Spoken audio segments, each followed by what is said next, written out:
Hello everyone and welcome to my DCS Warbirds update for August and September 2020. I didn't make a standalone August update because, to be honest, there was bugger all to talk about, so I was unable to gather enough content to make a video. However, it looks like September has been a little bit busier for the Warbirds customers of DCS, so we've got some content to talk about. Let's talk about the damage model. In August, things were pretty quiet, but in September we've had a bit of a rush, particularly in the last couple of weeks, of information and player chit-chat about the damage model. I want to split this into two sections, first looking at some of the official, let's say, information we've had from Eagle Dynamics, and then I'm just going to briefly talk about some player observations as well. Let's start with official news, or at least news that has come from Eagle Dynamics staff. On the 22nd of September, Nineline posted on the damage model forum thread that ED had conducted a mass test internally with their closed testing team. He also claims that Nick Gray and other ED teams were overseeing that test and it went very well. So that gives an indication of how far along the damage model is progressing now that it is being overseen or tested en masse with the entire ED team. Further to that, we also had some information about the work that is being done on updating the AI. So the AI already, let's say, doesn't behave that well with the existing damage model, and certainly a more complex damage model is going to exacerbate that. ED have clearly spotted this problem and are working to resolve it.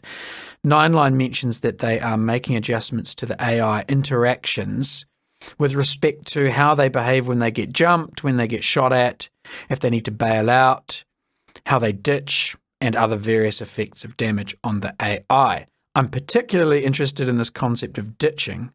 I'd love to see AI trying to get their aircraft down on the water when heavily damaged. That could be really interesting to observe.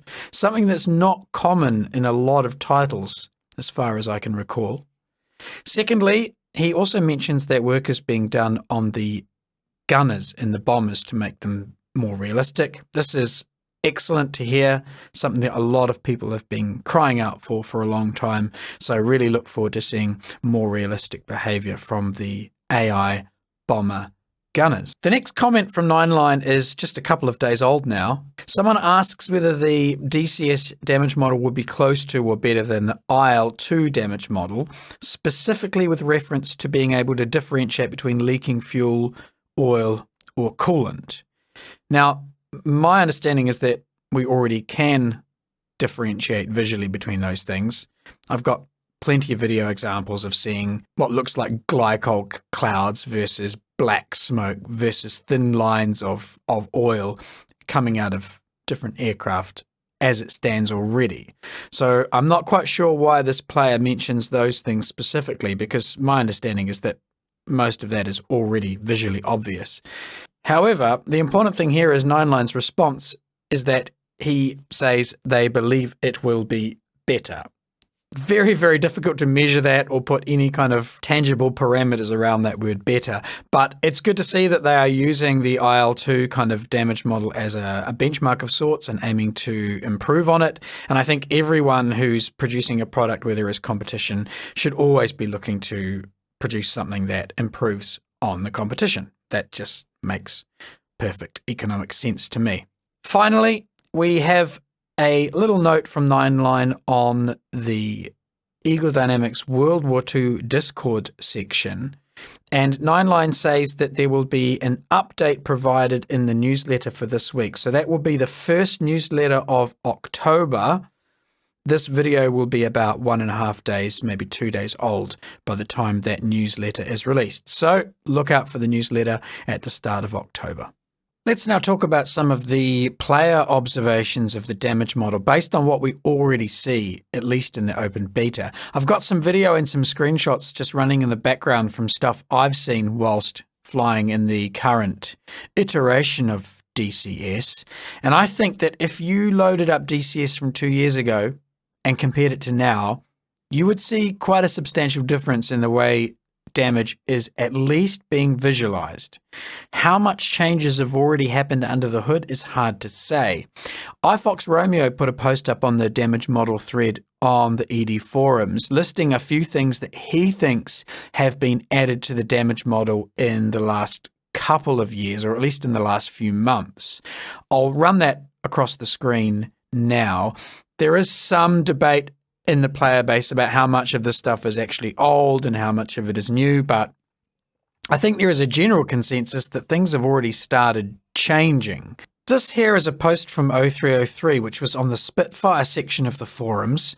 0303 reports that he's seeing increased damage response in the Spitfire when the ailerons are damaged. Previously, receiving damage to the ailerons didn't appear to do terribly much, but now we're noticing that the aircraft is shaking a little bit and the ailerons themselves will flutter. This is a similar damage effect to what we've seen also recently implemented with a couple of the German aircraft, so it appears that that damage response is now migrating into the Spitfire as well. And finally, on this topic, Magic Zach has been added again. He's been trawling through the X-ray files within the Warbirds modules and has found what appears to be an updated section of X-rays for the P-47. Magic Zach did provide a similar image a few months ago, which we showed on the channel, and this appears to be the update. A couple of the polygons have slightly reduced complexity, and at the same time it appears that a few more objects may have been added to the damage model. One thing I particularly like about this is that each individual machine gun has its own individually labeled hit box and has its own corresponding ammunition tray, which is of a similar color but isn't exactly the same. This indicates that not only can each individual machine gun be knocked out, but each individual corresponding ammunition tray can also be damaged or knocked out. This is quite a high level of detailed damage modeling. Onto the P-47.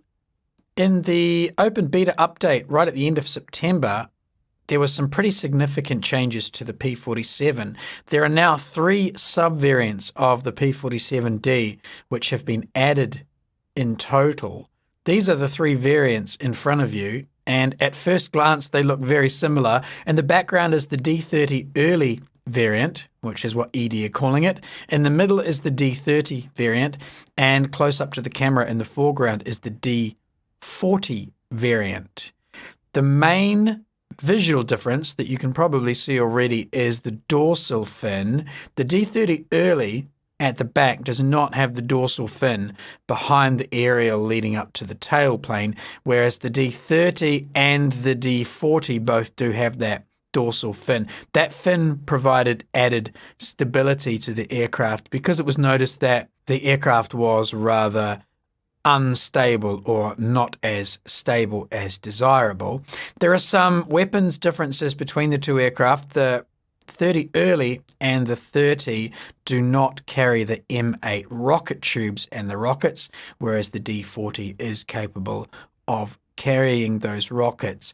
There are 1 or 2 other changes between these variants, including primarily the differences in the gun sights between the 230s and the 40 variant.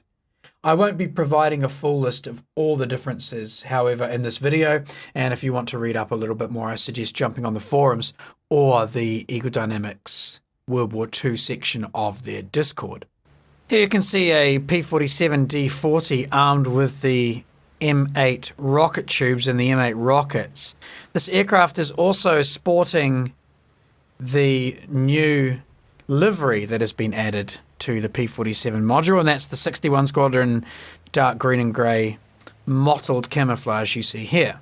Finally, on the P-47, as well as the updates to the added variants, it appears that there's been some changes made to improving the night lighting. Here's a couple of images that I found showing the interior cockpit lighting at night. In addition, the final open beta update for September had a short list of changes for the P-47s, and I'll just run those on the screen quickly now. On other topics, there is an ongoing discussion about further variants to the 109, in particular the 109 G6. A short note was identified by someone coming from 9 Line where he says that ED are still looking at options to increase the World War II variants in this area. This still makes me think that they are very, very early days when it comes to these kinds of modules, such as the 109 G6. So I don't think we'll see them within the next couple of years. We are yet to see the 190 F8, which has been promised / commented on for some time. And there are also a significant number of items that we are still waiting on for the World War II assets pack, namely the C-47 and others. So I think the World War II team have got quite a few items still on their plate before they get around to even looking at building a 109 G6, unfortunately. So that just about rounds out the World War II updates that I could find for August and September. Big thanks to those who helped me out gathering information for this, and particularly the people who comment and dump stuff on the Storm of War Discord. I get a lot of the material I use from these videos from the discussions on the Discord. So thanks, guys, for all the assistance. And here's to more and improved DCS World War II content. Happy hunting.